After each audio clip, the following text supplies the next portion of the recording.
Okay, para sa mga regular holidays, ngayong April 1, etong darating na April 9, yung April 17 and 18, Holy Week, narito po yung policy or rules or alituntunin kung papaano babayaran ng employer ang inyong regular holiday pay. Ngayon, sagot ko na rin ito doon sa nagtanong sa comment section. Although nasagot ko na yung tanong niya, pero karagdagang information na rin ito para sa mga iba na hindi pa nakakaalam. Kasi tinatanong ni sender doon sa kanyang employer kasi sinabihan siya na hindi daw bayad ang kanyang regular holiday sa April 17 and 18 dahil wala siya sa April 19. So, nire-require siya na dapat present siya before and after ng regular holiday para bayaran yung kanyang regular holiday pay. Para dun sa supervisor na nagsabi sa empleyado na kailangan pumasok siya before and after regular holiday para may bayad yung kanyang regular holiday ng April 17 and 18, mali po yun. Kasi ang requirement ng batas, kapag hindi ka pumasok sa regular holiday, halimbawa April 9, hindi ka pumasok ng April 9, bayad ka pa rin for that day kahit hindi ka pumasok. May isang kondisyon. Dapat pumasok ka ng April 8 or naka-paid leave ka ng April 8, a day before the regular holiday para entitled ka sa regular holiday pay ng April 9. Okay? So, before. Ngayon, paano kung April 10 wala ka? Ibig bang sabihin hindi na bayad yung April 9 mo? Hindi po. Kasi hindi na nire-require ng batas yung after holiday pay. Ang nasa labor code lang ay immediately preceding the regular holiday, meaning yung araw bago ang holiday. Paano kung yung araw na yon pumatak ng rest day mo? Rest day mo yung April 8 halimbawa, o kaya wala talaga kayong pasok sa time na yon, sa April 8. Dapat po April 7, nakapasok kayo para bayad yung inyong April 9. Yun po yun. So, the day before the regular holiday, dapat po nakapasok kayo or naka-paid leave kayo para bayad yung inyong regular holiday pay. So, para sa mga employers po, wag po kayong magdaragdag ng requirement na wala sa batas para makakuha ng regular holiday pay ang inyong empleyado.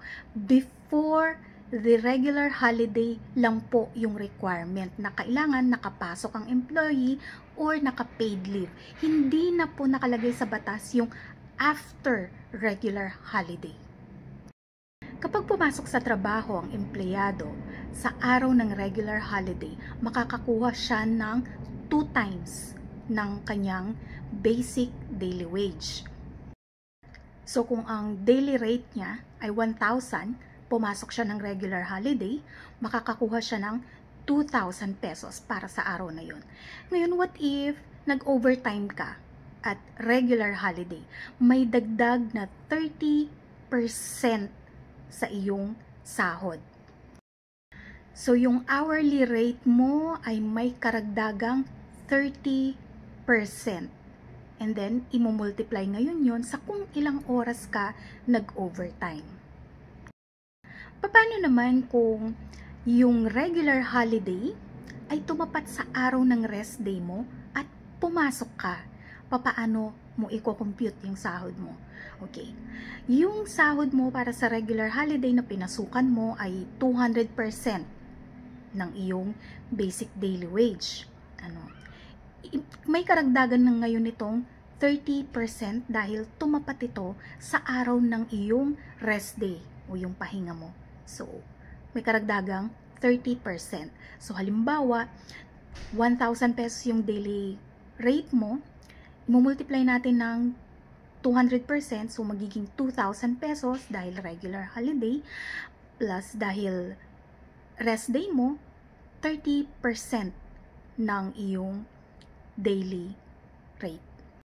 So kung ang sahod mo, ang daily rate mo ay 1,000 pesos dahil regular holiday, pumasok ka, ang sahod mo sa araw na yun ay 2,000 pesos at dahil tumapat sa araw ng pahinga mo yung regular holiday at pumasok ka, magkakaroon ka ng 2,600 pesos para sa araw na yon.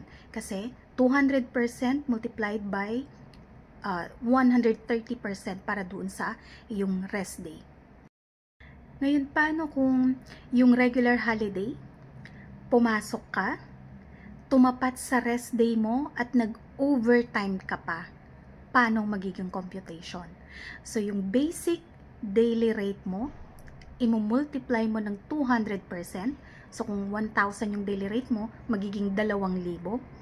I-multiply mo ng 130% para dun sa rest day mo. And then, imumultiply mo uli ng 130% para dun sa overtime pay multiplied by kung ilang oras ka nag-overtime. Ngayon, ang pagkakaiba ng regular holiday sa special non-working holiday, no work, no pay po sa special non-working holiday. So, kapag hindi ka pumasok, wala kang bayad. Ngayon, kapag pumasok ka, meron lang additional 30% on top of your basic daily wage. Paano naman sa special working holiday? Wala pong dagdag na bayad. Wala itong pinagkaiba sa ordinary working day. Okay, so wala po itong karagdagang bayad. Ngayon, lahat ba ng sinabi kong computation applicable kahit na agency employee ka? Yes. Wala pong relevance yung pagiging agency employee ninyo sa entitlement ninyo sa mga benepisyo na nakalagay sa labor code. So kahit agency employee kayo, applicable po sa inyo ang computation ng mga benepisyong ito na nasa labor code. Ngayon, pwede bang mangyari na mas mataas yung computation ng regular holiday sa ibang mga kumpanya? Yes, pwede po yun. Kasi po yung nakalagay sa labor code, minimum lang yun. Ngayon, kung sa inyong kumpanya, lalo na sa mga kumpanya na may CBA or kung saan may union, meron silang tinatawag na collective bargaining agreement, minsan po, nagkakaroon ng provision doon na yung payment ng regular holiday nila ay 300%. So, hindi lang double pay, triple pay talaga. So, kung ganun po ang mangyayari, mas masusunod po yun kasi more beneficial po sa empleyado yung provision na nakasaad sa collective bargaining agreement ng kumpanya. Okay? So, kung hindi man nakalagay sa collective bargaining agreement pero nakalagay ito sa company handbook o kaya company practice po ito, susundin po natin yon. Kasi po yung nakalagay sa labor code, minimum lang yun, po pwedeng magbigay ng mas mataas na benepisyo ang inyong employer. Depende sa kanyang discretion o prerogative.